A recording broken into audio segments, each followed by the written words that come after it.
Bienvenue sur Médiane TV. Certains l'aiment léger, d'autres corsé. Le café n'est pas utilisé uniquement pour nous maintenir éveillés ou pour nous réveiller après une nuit ou une journée difficile. Il peut également servir comme outil pour une démarche artistique. C'est le cas de la jeune artiste yéménite Ahlam Nasser.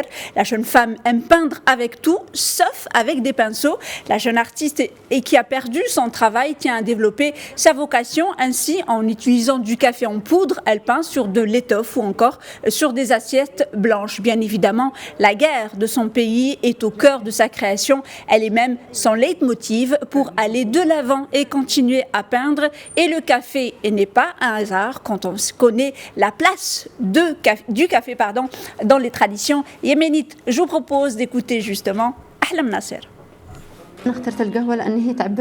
Si j'ai choisi le café, c'est parce qu'il représente notre identité yéménite. Peindre avec le café, c'est facilement imposé à moi sans que je ne pense à tel ou tel mouvement artistique. Mais avant cela, j'ai réalisé plusieurs mélanges avant de trouver la bonne texture dont les ingrédients sont secrets.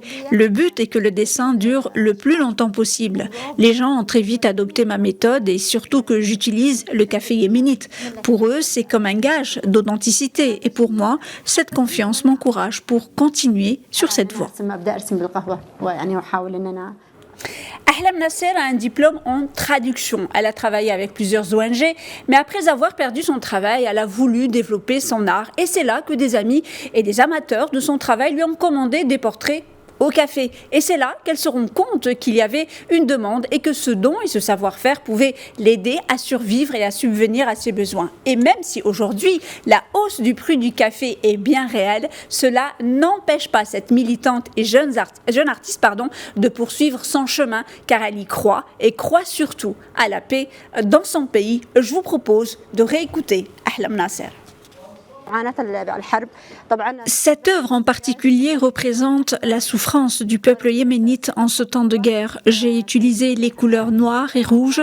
J'ai également mis du vert et du café. Chaque détail de la toile symbolise les blessures de guerre de notre peuple. Mais cela n'empêche pas aussi que je mette en exergue l'espoir que nous avons que tout cela va s'arrêter et que la paix sera de retour dans notre pays.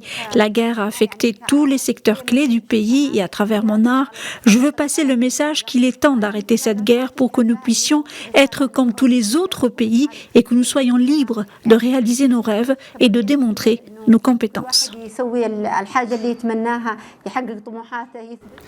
On reste au Yémen puisqu'il y a quelques jours, le secrétaire général de l'ONU, Antonio Guterres, a déclaré que le Yémen, je cite, est maintenant en danger imminent de la pire famine que le monde ait connue depuis des décennies. En l'absence d'action immédiate, des millions de vies pourraient être perdues. Je demande que chacun évite de prendre des mesures qui pourraient aggraver la situation déjà désastreuse. Fin de citation.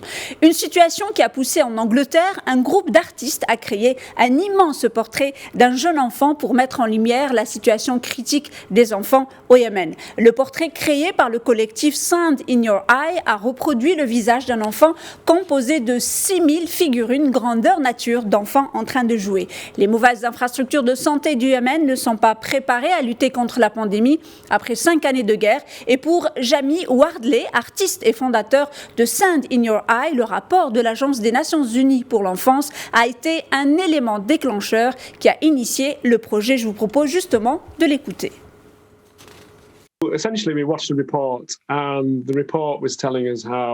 Nous avons lu le rapport de l'UNICEF qui disait que les enfants du Yémen étaient vraiment sous la pression du changement climatique et de la guerre. Ensuite, la Covid-19 est arrivée et cela a perturbé aussi l'approvisionnement en nourriture et en médicaments. Nous avons donc examiné la question un peu plus en profondeur et l'UNICEF disait que 6000 enfants pouvaient mourir chaque jour pour ces mêmes raisons. Vous savez, on ne peut pas regarder un enfant qui est vraiment mal et ne pas être affecté par lui. Je pense que l'art aide aussi à visualiser, à faire des représentations visuelles de choses qui sont assez difficiles à comprendre. Et pour finir, de la musique avec cette auteure, compositrice, interprète, la malienne Djekli Tapa, Suntu Gumba Diarra de son vrai nom, qui vient de sortir un nouveau clip extrait de son album Barokan. Le clip s'appelle Home, après avoir été la voix du groupe Africana Soul Sister, la chanteuse qui habite Montréal, fille de la célèbre griotte malienne Kandia Kouyaté et du griot et danseur Djeli Bouya Diarra, colporte sur la scène internationale l'art vocal des maîtres de la parole, dont les origines remontent à l'empire mandingue du XIIIe siècle. Je vous propose d'écouter 2 extraits, Home et Barokan. On écoute Djekli Tapa.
Samara kelen don balo imae fila baro kanyemlo